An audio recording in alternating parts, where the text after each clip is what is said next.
It may come as a surprise, seeing me now, but when I was growing up, I didn't have any friends. Actually, I had no idea what friendship or belonging to a group even meant. I was often alone, watching the world from the inside, through the lens of my brown, curious eyes. As a result of my childish observations, a drive for belonging emerged. But how? How can I be part of anything when I do not even feel like I am part of myself?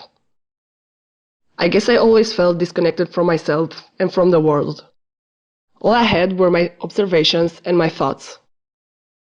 I guess you can say that my thoughts were my only companions, sometimes fun, sometimes cruel, sometimes insightful travelers that lived inside my head and were by my side every step of the way.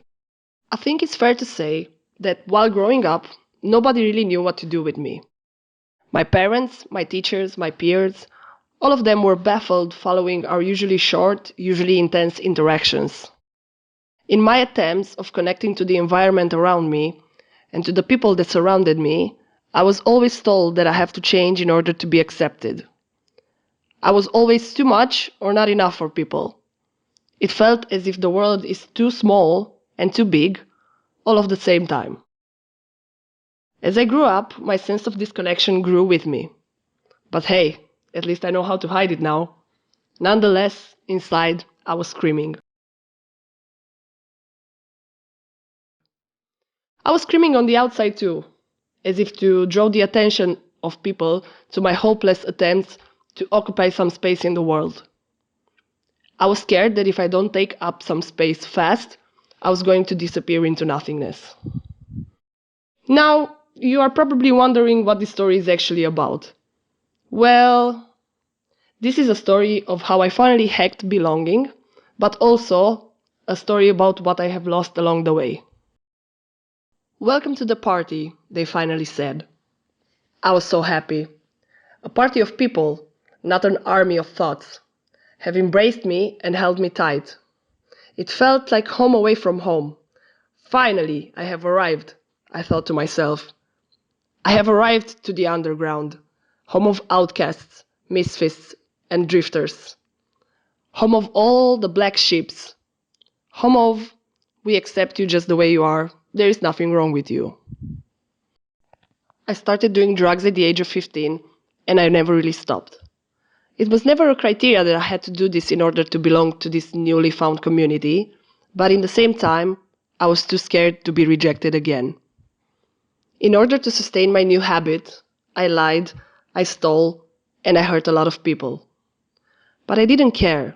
I had a place in the world, the only thing that I ever wanted. I didn't care that society frowned upon my habits and my peers. This was the same society that excluded us in the first place, so fuck them. The only problem, I found out, was the fact that what we were doing was not sustainable. We have destroyed ourselves to the point of no recognition. I had people around me that died from overdoses. I had friends that lost their minds, their jobs, their families and dignities.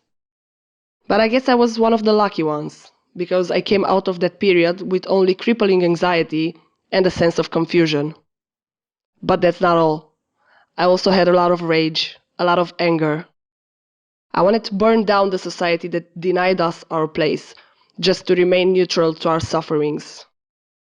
There has to be a way for people to be able to live authentically without fitting into pre-made boxes and without having to destroy their lives. Now, I am committed to creating space. Space for myself and space for others that feel like they do not belong. I am committed to forgiving everyone who rejected me and find it in my heart to accept them if they ever needed that. I am committed to being a source of light, not an agent of darkness. I used to be the architect of my own destruction, but now I am the engineer of creation. To come to this conclusion, I had to reconstruct the pieces of my broken heart many times. My anxiety turned to enthusiasm and my anger into action. In the memory of all the ones that got lost along the way, I will broaden the path so everyone can walk alongside each other.